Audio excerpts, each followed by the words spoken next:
Hello guys, welcome back to Horus Labs YouTube channel.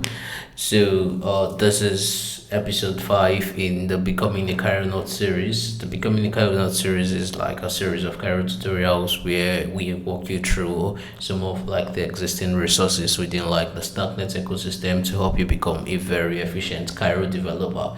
We started from the Cairo book and we've gone pretty much very far. So if you are just joining us, I would advise you go back to check out previous episodes before starting with this particular one. Alright, so last week we took a look at arrays. Today we're going to be looking at dictionaries. Now, dictionaries are a very unique data type in Cairo, right? So they are, should I say, analogous to stuff like maps, associative arrays, hash tables, and so on. You find like in other programming languages, and one of the things that make dictionaries a lot more unique, right, is the apart from the fact that they allow you organize your data in a certain way that might not be possible using like the array traits, right? They also let you as a developer simulate an existence of mutability in Cairo. So we're going to be looking at how you can actually create dictionaries. We're going to be taking a look at how dictionaries function like behind the hood, right? Because I mean, we just mentioned it enables you simulate mutability, but if you checked our earlier episode, right, we talked about how Cairo has an immutable memory model. So you're wondering how does this work? So we're going to be going into it as we go further. We're also going to be looking at how you can store some unsupported data types within dictionaries, including arrays too. So without further ado, let's get started.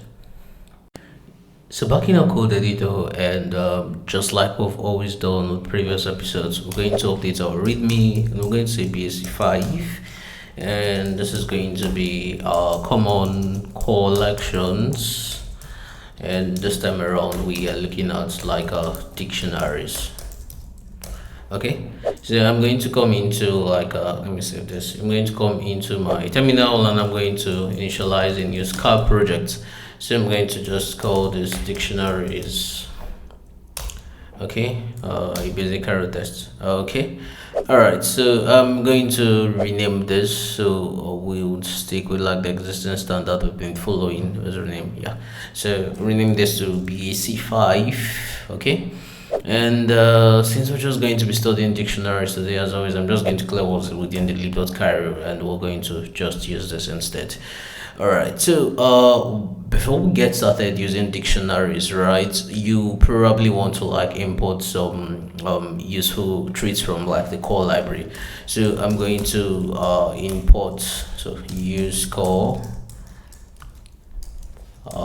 vict, and I'm going to be importing like the felt 252 dict and the felt 252 dict trait, dict entry traits rather.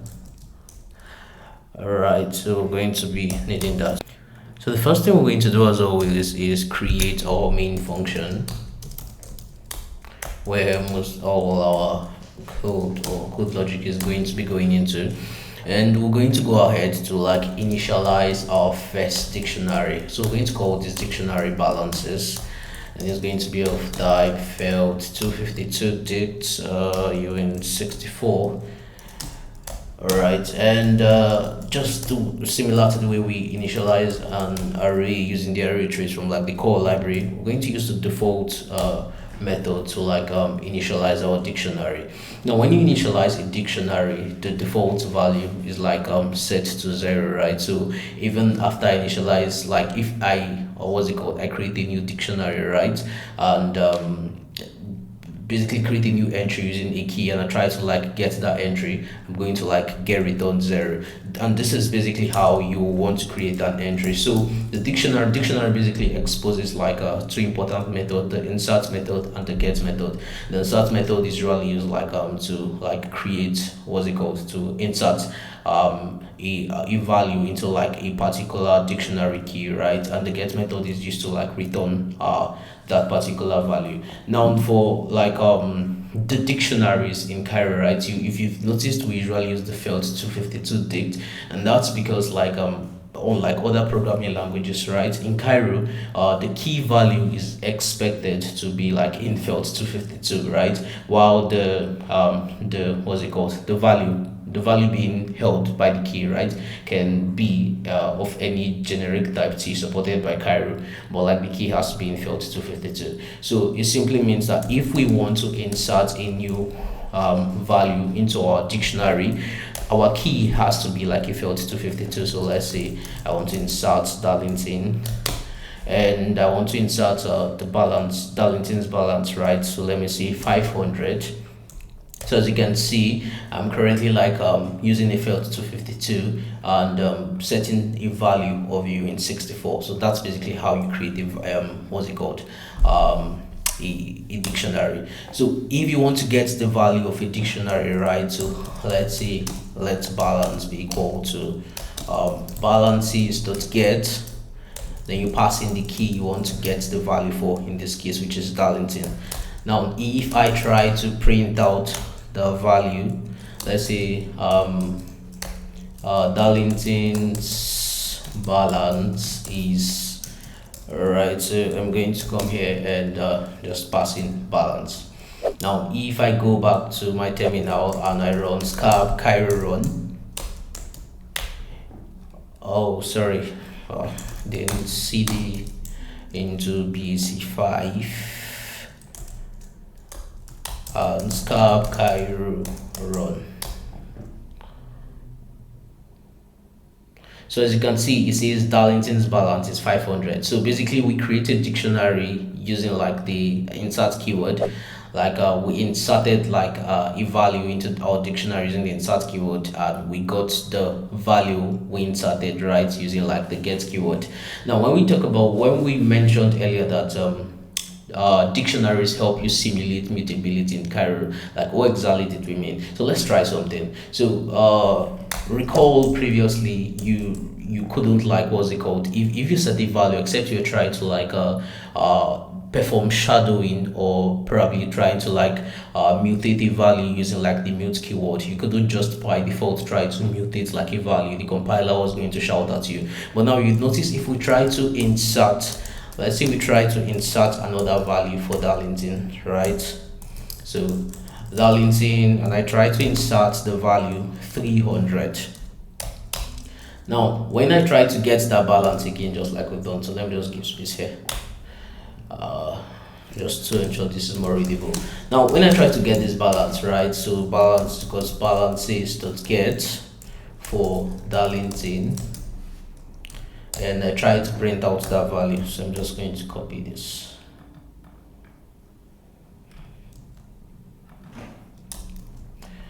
Alright, so now let me try to print out that value, and I go back and I run scarp Cairo run. So you can see the first time we got Darlington's balance is 500, but the second time we got Darlington's balance is 300, which means we actually mutated like the value associated with the Darlington, with the key associated with Darlington. But did we really do that? To further answer the question of like how that is possible, let's just head back into like the Cairo book. Alright, so we already looked at the basic use of dictionary, right? So of the field 252 dictionaries, which we imported earlier, he exposed like two methods which are important for performing most operations we need as regards dictionary. That's the insert method and like the get method, which we already played around with, right? So but the question is, how are we able to like, what's it called, mutate the value of the dictionary if like Cairo's memory model is immutable, right? So the answer lies in this section, dictionaries, underneath. This is one of the constraints of Cairo's non-deterministic design, is that its memory system is immutable, which we already know, right? So in order to simulate mutability, the language implements like the FELT 252 dict generic type T as a list of entries. So each of the entries represents a time when the dictionary was accessed for reading, updating, or writing purposes. An entry has three fields: a key, a previous value, a new value. And anytime we try to So let's just go back into our code editor. Let me try to explain this. So if we head back into our code editor, right, we can see we're performing the first operation we performed, like on our balances dictionary, right, was this insert operation. So every single time you perform like an operation on a dictionary, an entry struct, something similar like this, right, of type T, is created. Now this entry struct basically has three values. The first is like the key, which is like it felt 252. The next is like the previous value, which is can be of any type, let's say type T, right? And the new value which is of type T.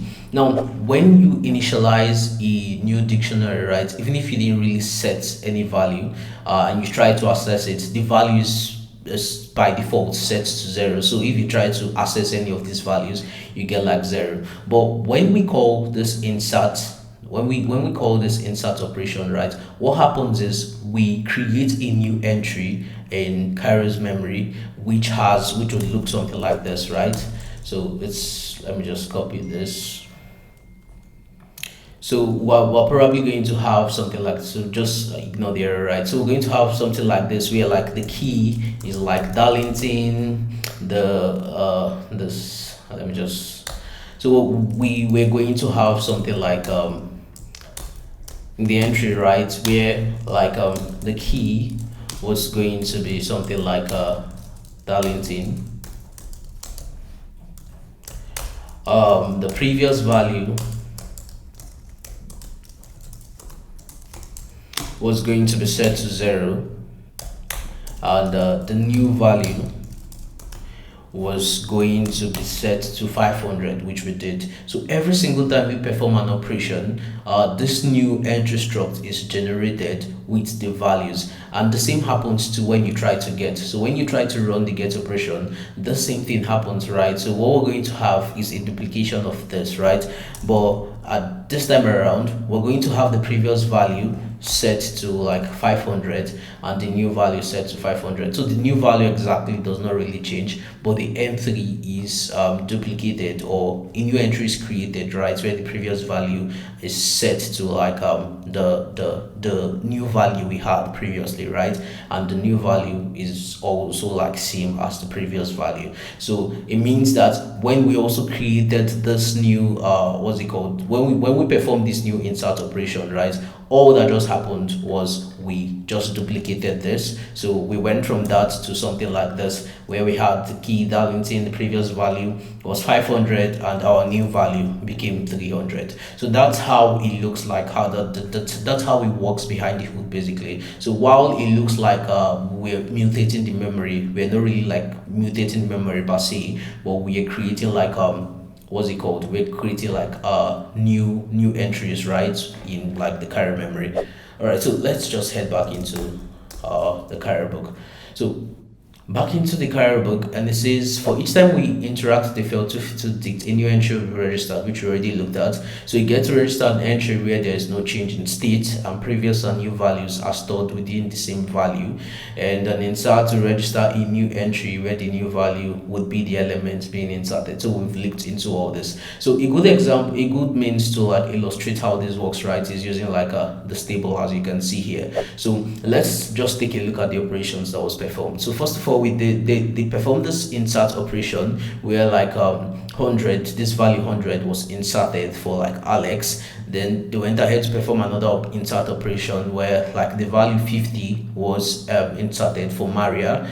Then finally they performed another operation where like 200 like was inserted for Alex, overwriting what basically replacing what existed for Alex previously.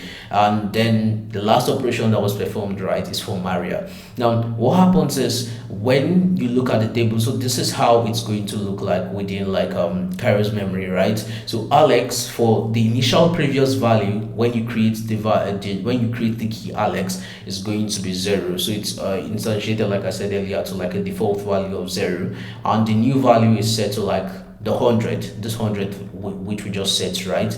Then we now go ahead to do the same for Maria. So Maria is a new key, which means that the previous value becomes 0 and the new value becomes 50. But when we come again to insert Alex for the third time, so all we just do is we create a new entry, basically where like the previous value is equal to like the new value of Alex previous value. I don't know if that makes sense. So basically in here, as you Alex new value earlier was 100. Now that 100 becomes Alex's previous value, and Alex's new value becomes the 200 we implemented earlier. And then now the other thing we talked about, right, was this entry structs are also created for like when you perform get operations. So as you can see, when the get operation is called for Maria, we have this new struct entry created where the previous value is equal to the earlier new value, and the new value is same as the previous value. So as you can see, new entries are created. So anytime you now try to like when you try to get the value for like a particular key, in this case let's assume Alex, all the compiler does, right, is to retrieve the latest entry for that particular value. Remember, like it's stored alongside like the timestamp, right? So it just what's it called, it retrieves the most latest value, in this case, which is Alex at 100 to 100. Alright, so it says notice that since Alex was inserted twice, it appears twice and the previous and current values are set properly. This approach to implementing field 252 dict means that for each read or write operation, there's a scan for the whole entry list in search for the last entry with the same key. So this basically means that interacting with the field 252 dict has a worst case time complexity of ON, so where N is like the number of entries. So this is something you have to keep in mind when trying to use dictionaries, so you do know exactly like how creates or create very complex logic that you use like a lot of gases, because entries are created anytime you like what's it called, perform either insert or like the get operation. So you'll probably be wondering, right, why go through all this like to perform this workaround, right? There are probably like other better ways to like implement dictionaries without having to do all this. Now the reason why this is done in Cairo is like Cairo is actually like not like your normal programming language. Like we've stated over and over again, right? Cairo enables you generate proofs of computational integrity for like your code logic, right? So you can write programs which you can generate proof from. So because of this, right, one of the boundaries that are like implemented to ensure like a program execution is verified correctly is something we call dictionary squashing. And the process of dictionary squashing requires that most of these informations, as you see here, is provided in order to like effectively like squash that dictionary. So let's take a look at what squashing dictionary means.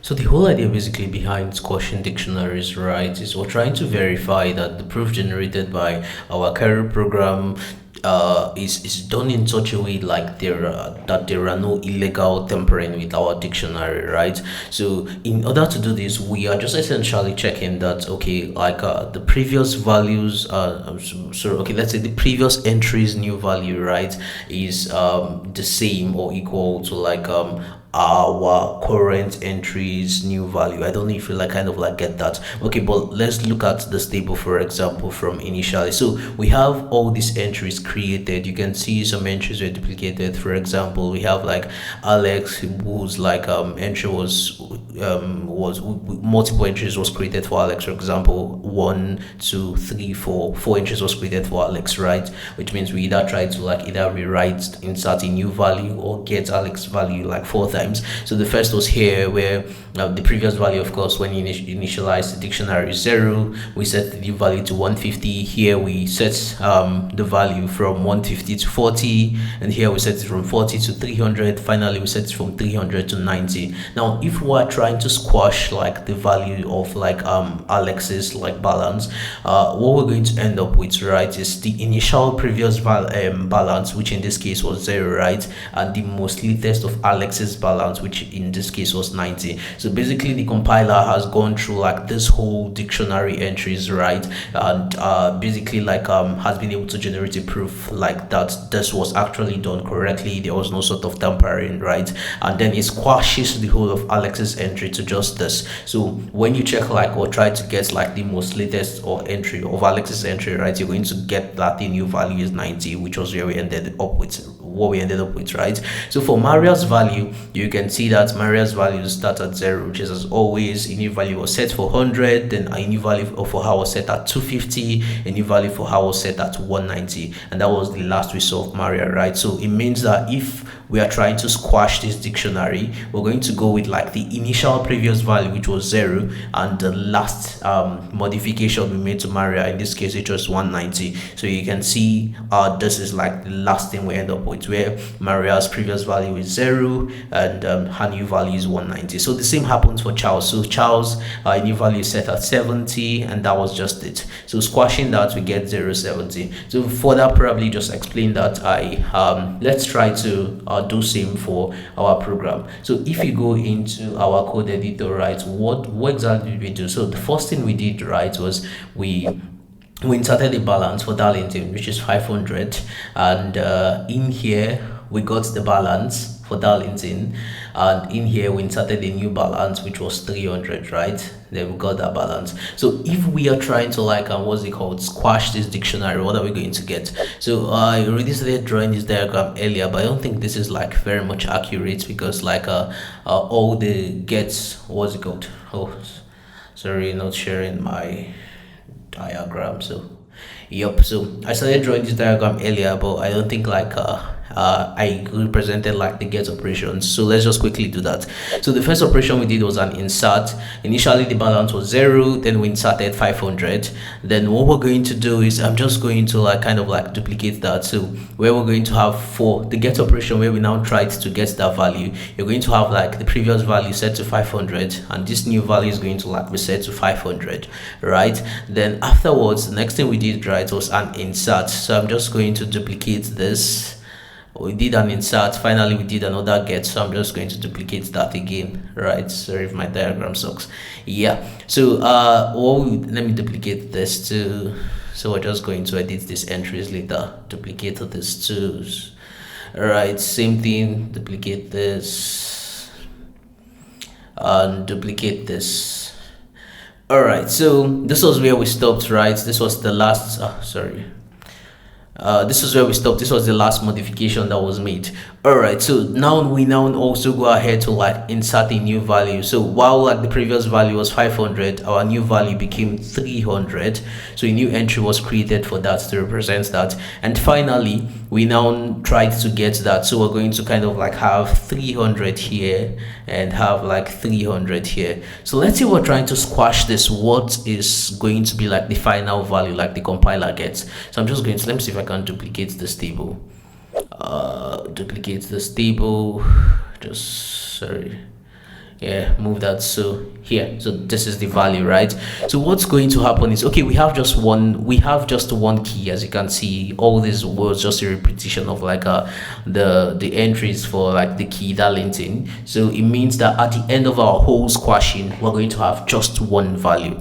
So in here, what we're going to do is we're going to just delete the rest. So delete this, delete this, delete this, delete this, delete this, and I'm going to, let me try to shorten this. So this is what the final value is going to look like. So what we're going to do is the initial previous value, right? So the process of squashing, our initial previous value is 0 and our final value is 300. So in here, this is going to be like the final value like the compiler gets, and that way we are able to like generate proof that this whole dictionary process, right, the whole process was not like really tampered with. All right, so I hope that explains like how squashing works. So the next thing we're going to be looking at is, okay, All right, so the dictionary destruction pact, right? So, something that you notice when we implemented like the whole stuff we did with the balances, right? We didn't really have to like implement like the destruct generic traits basically, and that was because like that is implemented for us automatically within this felt 252 dict like trait implementation. So you automatically like implement this destruct trait, and yeah, I think we've previously used drop traits in the past, right?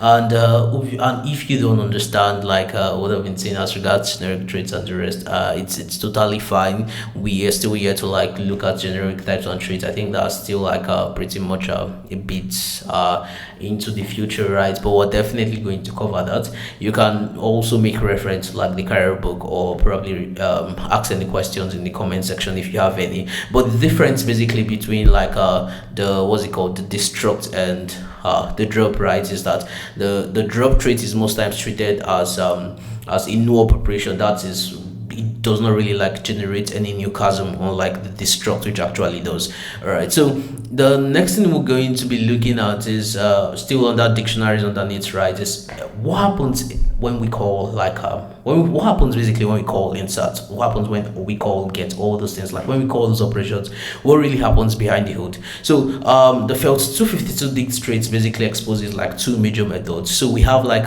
the entry trait, which as you can see here. So what the entry method does essentially is it's what's responsible for like creating the new entry. So that new entry struct you see, right, it creates that new entry, and it basically takes ownership of like dictionary you're passing. And what the finalize does basically is just to update the entry with like the new value. So in a case where like where you're calling the get, the finalize is not really going to like really do anything, right? But in a case where you're trying to like insert a new value, that's where like the finalize comes in. So the finalize is what's responsible for like updating the entry with like the new value. So to basically like understand, or basically like see how this works, let's try to implement our own custom like get and insert and see how like that will work. All right, so I'm going to head back into like our terminal. And yeah, so I'm going to come down, and what we're going to be implementing basically is we're going to be implementing like our own custom get and our own custom insert. Okay, so we're going to start with the creating our function. Let's call this let's start with the custom get, right? So we're going to call this this function custom get. All right, so this custom get is going to need to like what's it called, implement some certain traits, right? So for example, we're going to be using like needing like the generic t type. Then we are also going to be needing this field, what's it called, field 252 dict value, and this would be of like generic type t.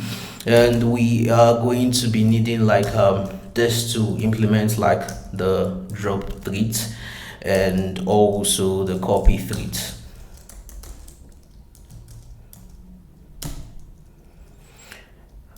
All right, so let's see if that's complete. So copy threat, drop threat, this completes, this closes it, and yeah, this closes this, so that's complete.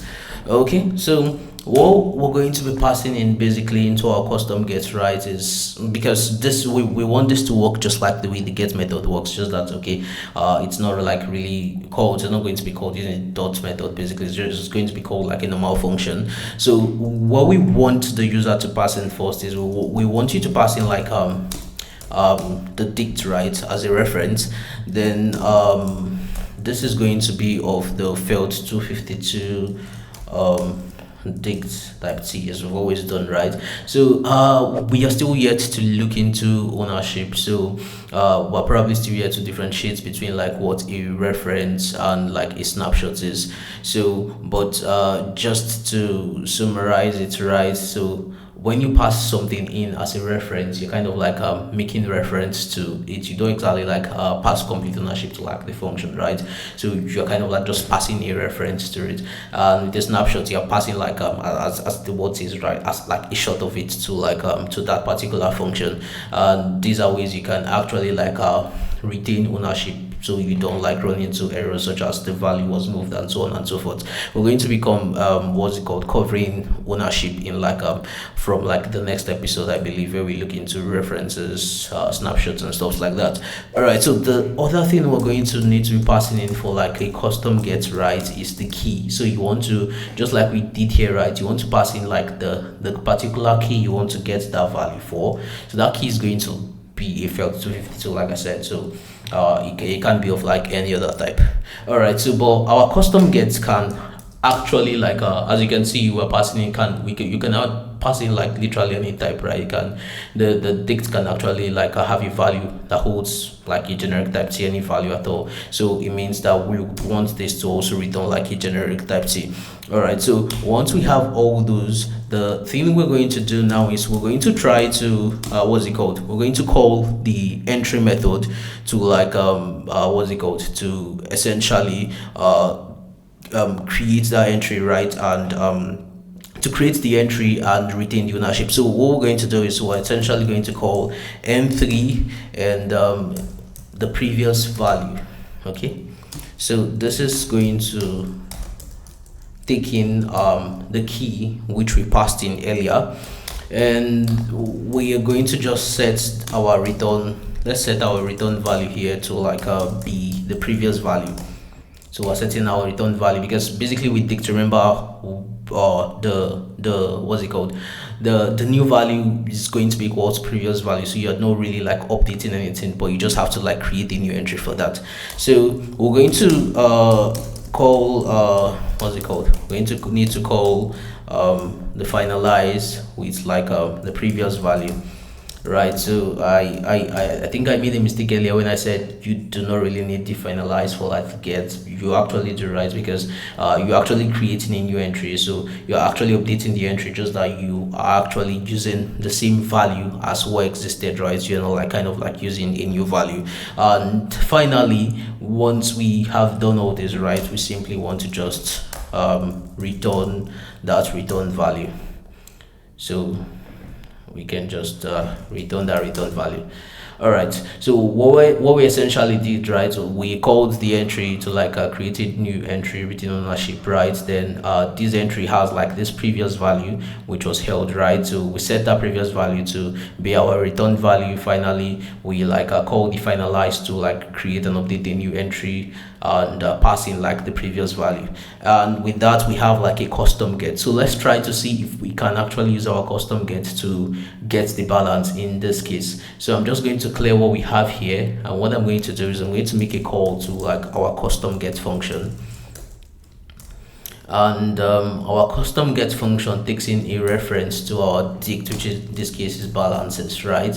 And it takes in the key, which is in this case Darlington, and yeah, that's as much as it takes. So let's try to see if we'll get printed out Darlington's balance is 300. So I'm going to clear and I'm going to scrap Cairo run again.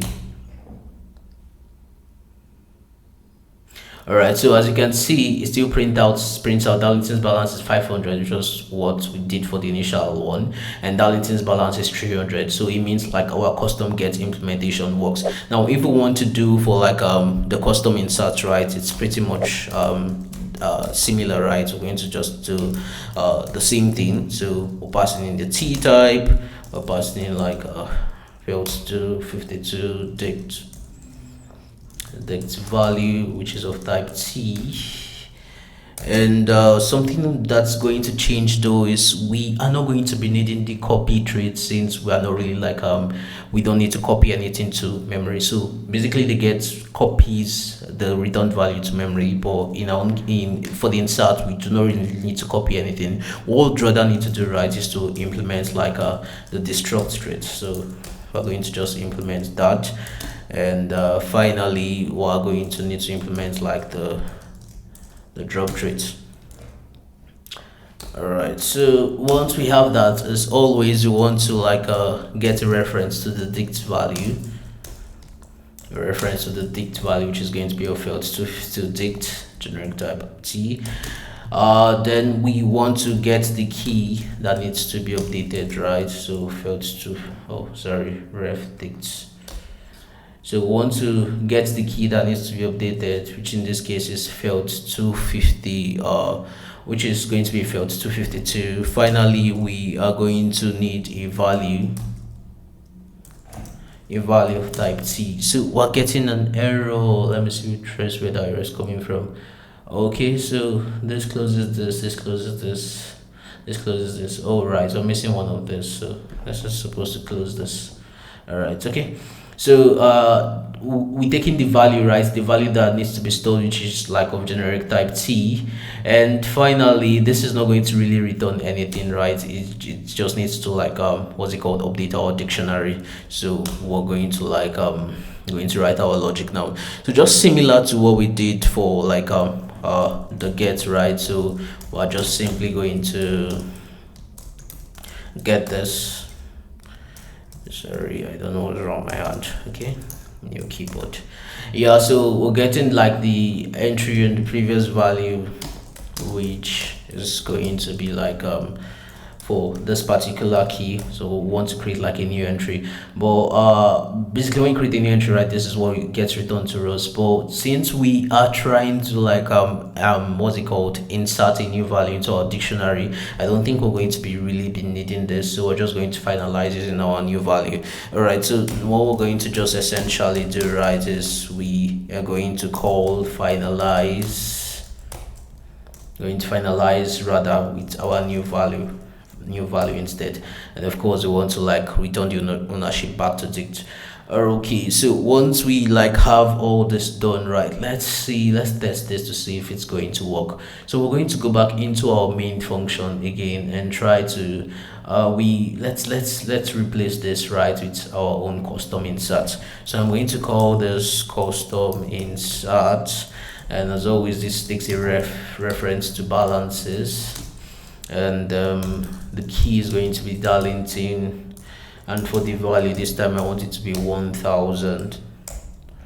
Okay, so if I clear and I try to run again, let's see what we get. All right, so you can see we get our balance is 1000, which means our custom insert and our custom get works, right? So essentially that's how like a dictionary works behind the hood. So you have like the what's it called, the entry method and the finalize method, which is basically exposed to you by the felt 252 dictionary implementation. And just to reiterate, right, use the entry method for like creating a new entry once you pass in like the key you want to create the entry for, and use the finalize to basically like what's it called, to update the entry you've created. And yeah, that's about it for like how dictionaries work underneath the hood. The next things we are probably going to be looking at is we're going to look at how we can actually like implement dictionaries for like some types that are not really supported by default, especially stuff like array. Okay, so let's just head back into the career book. So back into the career book, right, we already implemented our custom get and custom insert. Okay, we already tried using them. All right, so the next thing we're going to be looking at is dictionaries of types that are not supported natively.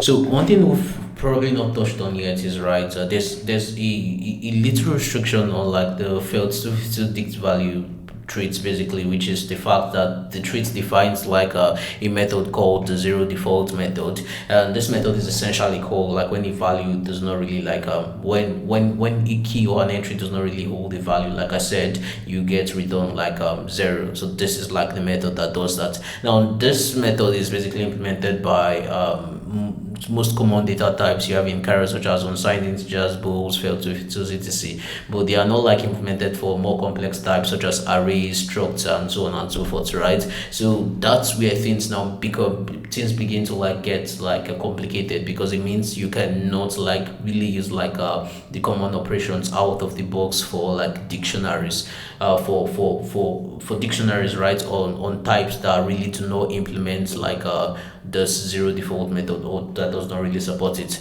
So what we can essentially do is, right, there's actually workaround using like the nullable traits, right? So what we essentially need to do is we're going to wrap the that particular data type, the ones which are really not natively supported, we're going to wrap them around the nullable trait. And what the nullable trait does basically is like it's a smart pointer that basically does something like, okay, is this value null or is this value not null? It's just similar to basically what we do with options, right?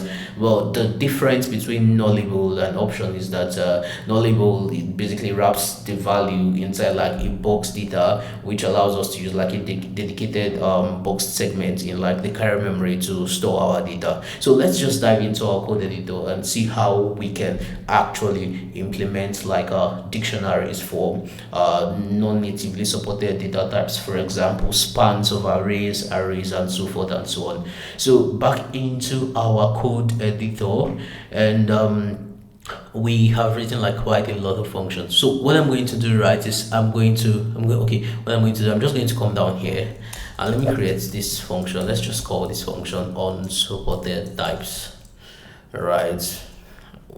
And inside here we're going to implement all our logic. So I'm going to call that inside the main function, so anything we implement there will be called in here, so just call that here.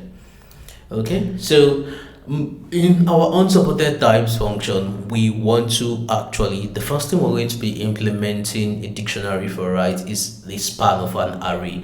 All right, since that's like easier to do than a normal array, and we're going to come to the reason why. Okay, so what we can essentially do is, right, as always, we're going to create like a dictionary. This dictionary is going to be of field 252 dict type, but rather than passing what's it called, the type normally as we would, we're going to rather use like the nullable type. We're going to wrap around nullable type, sorry. So nullable span, and this is going to, let's just pass in field 252 values. So is that complete? Let me see, let me confirm. So this closes this. Sorry, I'm always fond of this. So this closes this and this closes this. All right, so we're good to go. Okay, and that is going to essentially implement this default traits. Okay, so but basically before we move on, let's just import some certain types we are probably going to be needing. So some of them are like the nullable traits, so just we're going to need use call, sorry, not stick to, going to need to get from nullable, and from within nullable we're probably going to be needing the nullable traits. We're going to be needing or match nullable, and we're going to be needing this from nullable results. So once we have that imported, we can go back to continue, right? So what we're essentially going to do is let's initialize our array, right? So we're going to initialize this array. Let's just use like this format. So I'm going to initialize a simple array 1 2 3 4, or just to 1 2 3 simple, and I'm going to span this array. Going to make it like a span. So if you watch the previous video, right, you already differentiated between an array and a span. So a span is basically like a snapshot of an array, so it's non-mutable. You can't like modify a span like you would modify an array.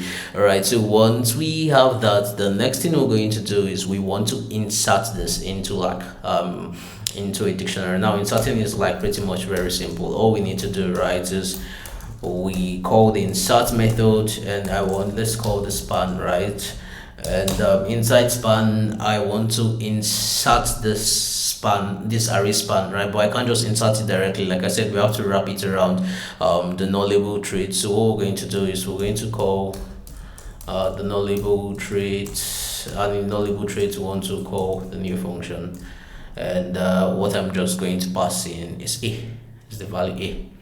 All right, and just doing that, we've like inserted like this value into like our dictionary for like the key span. Now if we want to get this value, right, it's also like it's also pretty easy. It just needs like a little bit of workaround. So first of all, the first thing we're going to do, right, is let's get the value. So if we want to get the value, as always, we need to use like the get method, and we pass in span, and that's going to return the value for that particular key span, right? It's going to return our span array. Now we are going to need to, if we want to get like the array itself, right? Remember that we wrapped it in no label, and then we the no label itself uses like the box trait, so it's kind of like we need to like kind of like unbox that. So we're going to, yeah, let results be equal to, we're going to match, call the match no label, and this match no label, we're going to call it on the value that we got returned, right? We're going to call it on the value got returned. And what we want to do is we're going to call the from no label results. Now the from no label results implements two methods, the not null and the null. So we're going to say if it's not null, it means he has a value, right? So let's call that value x. What we simply want to do is we want to simply say x dot unbox. So we just want to unbox and return that value. All right. So but if we want to say, because we have to remember with the match statements, we have to account for all the match arms. So we want to say if this value is null, what do we want to do? So we're just going to simply, let's just simply panic. We're going to panic and we're going to say value is null. All right, so we're going to close this here, and with that we have our value. So let's see if we print this out, if we're going to like get our array. So what I'm going to do is I'm just going to call print line, and I'm going to, we have like 3 elements in our array, so I'm going to represent it 3. Let's see if we get the 3. And the first is going to be result 0, the next is going to be result 1, and the last is going to be result 2. Alright, so let's try to print that and see what we get. Remember, unsuppleted type is already implemented within our main function, which is our entry function, so we should be able to call that. Alright, so we clear and scab Cairo run. So as you can see, we get our values 1, 2, 3. So essentially, it means we were able to store this value in our dictionary, and we're able to like get the value back. But this will practically not work for arrays, and the reason it's because arrays do not really implement like what's it called, the copy trait. So while insert would work perfectly, right? If you remember our custom get implementation, we had to like copy the return value into the memory. So because array values do not implement the copy trait, it means we cannot do that. We're going to get an error. So let's try that. So let's call this let's just implement another function. Let's call this function insert array. All right, so insert array is going to do similar stuff. Let's mute dict failed 252 dict failed 252 dict sure I did not import something. Okay, good. So failed 252 dict, this is going to be no label array. Let's store a uint 64, for example. Okay, so that's complete, right? This closes this closes this, so we need one more just to close this. All right, and this is going to be default.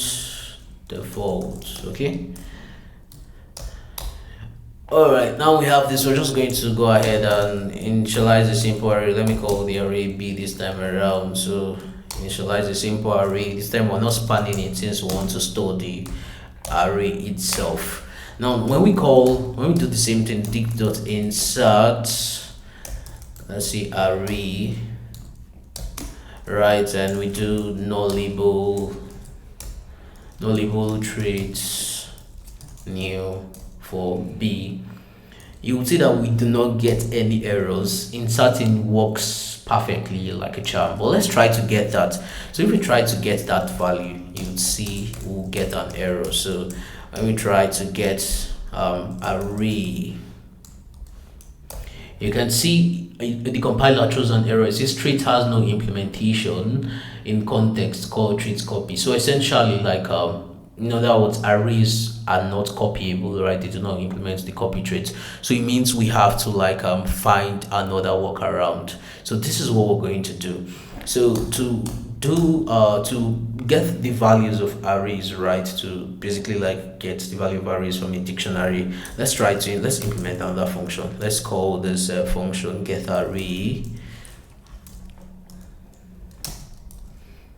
Now get array is going to do similar thing to what we did when we implemented like get custom, right? So the first thing we want to do is we want to pass in a reference to our dictionary. So let's get that a reference to the dictionary. Remember, in this case it's a failed 252 dict, but what are we passing? We're passing nullable, and we're trying to wrap nullable around this array, which is an array of view in 64. Okay, so we want to get that. Is that complete? Let's count again. 1 2 3 4 is not complete, so we need one more. All right, so we want to pass that in.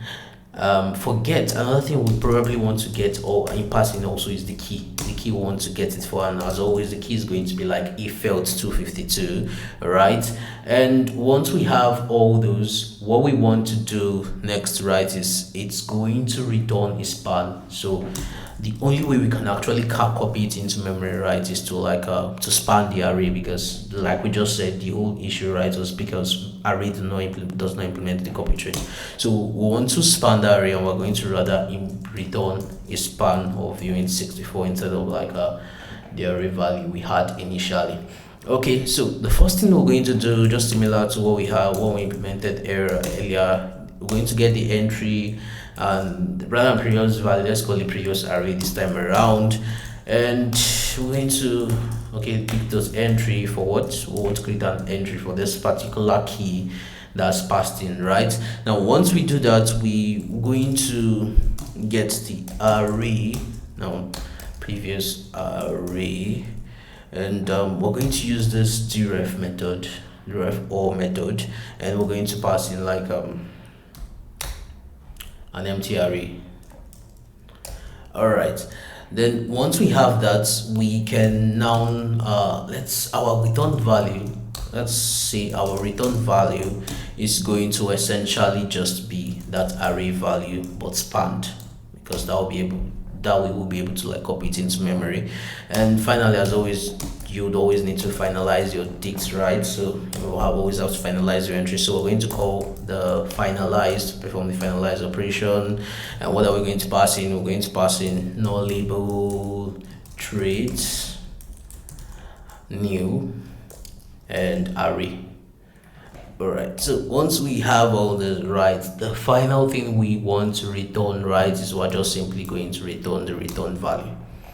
Okay, so and that's it. We now have this function to actually like get an array. So rather than using the get method we had initially, we could now simply do something like let array be equal to get array, and we're going to pass in our dict, which we already use like the keyword dict for. So we need to pass it in as a reference, and we're going to need to pass in the key in this case, which is array. All right, so once we have that, we can simply just do the same thing we did earlier, right? So we would probably have to like go over the whole thing, right? Just similar to what we did here. Would likely want to get, okay, let's just do that. So we're going to want to match through that, match nullable, and we're going to pass in the array, right? So from nullable result, for the not null value, what we want to do, we want to simply unbox it.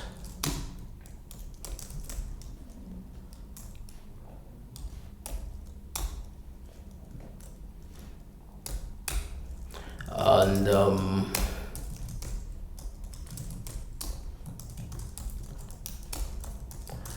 for the null value, we want to simply panic. Oh, it seems like unexpected documents. Oh, right.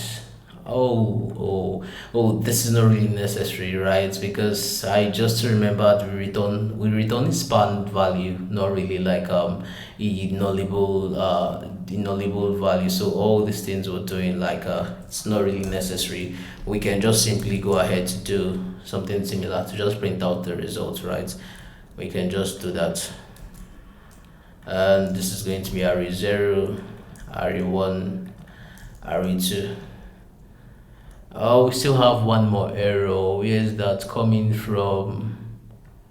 Oh, I see. We imported the nullable thread twice, so I'm going to just remove one implementation. Okay, so on to the moment of truth, right? I'm going to just clear this and scab carry run again. All right, so we get printed out 1, 2, 3. We do not get printed out the second one actually. Let me just, for clarity's sake, let me just update it this to 7, 8, and 9. Of course, the reason being that we do not really implement the insert array. So let's just go here and we're going to call this here. Alright, so clear that scab carry run once again. Yup, so as you can see, we get 1, 2, 3, and finally we get 7, 8, 9. So that's basically how you would, let's say, insert an array into a dictionary. Probably insert like what's it called, a span into a dictionary. You could also use similar process to like insert struct into a dictionary and every other like data types that are not really supported natively by dictionaries. That was like a lot of information to comprehend. Let's get back into the career book to see if like we are still missing out on anything. All right, so dictionaries of types not supported natively. We already looked at this. We already implemented for span. We already implemented for array. Then the other thing, right? So I didn't really implement for the append value. You could try that out, right? So you could actually do similar thing, just like we implemented for get. You could do similar stuff to like modify like the array which is in the dictionary. So there's like a similar function you can actually use to do that.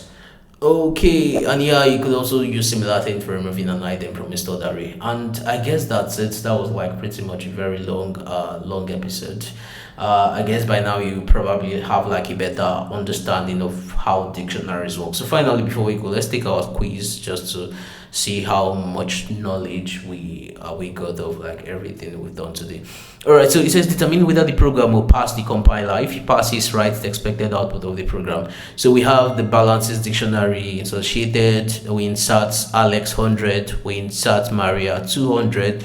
Then we're trying to get John's balance. So it gets balances dot get of John plus 100. Now this would pass, reason being that like we stated over and over again, when you try to get a value for like a key that was probably not instantiated or inserted, right, you're going to get returned the 0. So if you add 0 to 100, you're going to get 100. You're going to get what's it called, 100. So it does compile, and the value compiles with is 100. So let's submit that. So for the second question, it says determine whether the program will pass the compiler. If it passes, write the expected output of the program if it's executed. Alright, so let me dig this equals this. Let's A is equals to array this, dig.insert my span dot e span. Okay, let my span equals v dot get my span. Alright, so this will not compile, reason being that, like I said, spans are not natively supported by dictionaries. So if you're going to implement this, you have to use like you have to wrap it around like the nullable trait, so this will not compile. So next question, what will be the output of this code snippet?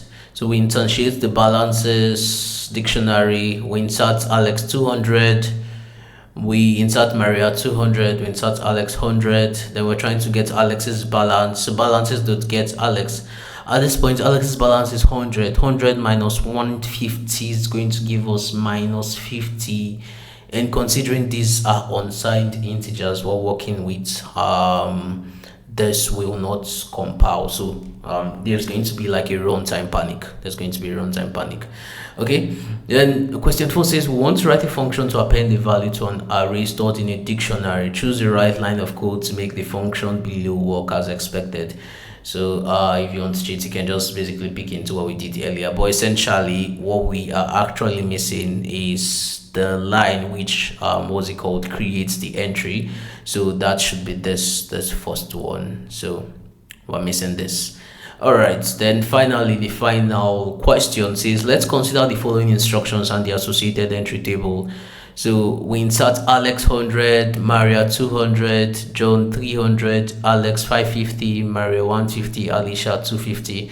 After squashing, how many entries will the table contain? So like I explained earlier, it's going to take the earliest previous value of Alex and the latest previous value of Alex. So at the end, we're just going to squash it to 1, 2, 3, and 4. Alicia 4. So it's just going to get the earliest previous values and latest previous values for these 4 guys. So we're going to have 4 entries in our squashed table and submit. So let's see, we got this. So we answered the questions correctly. All right, so that was like a pretty long episode.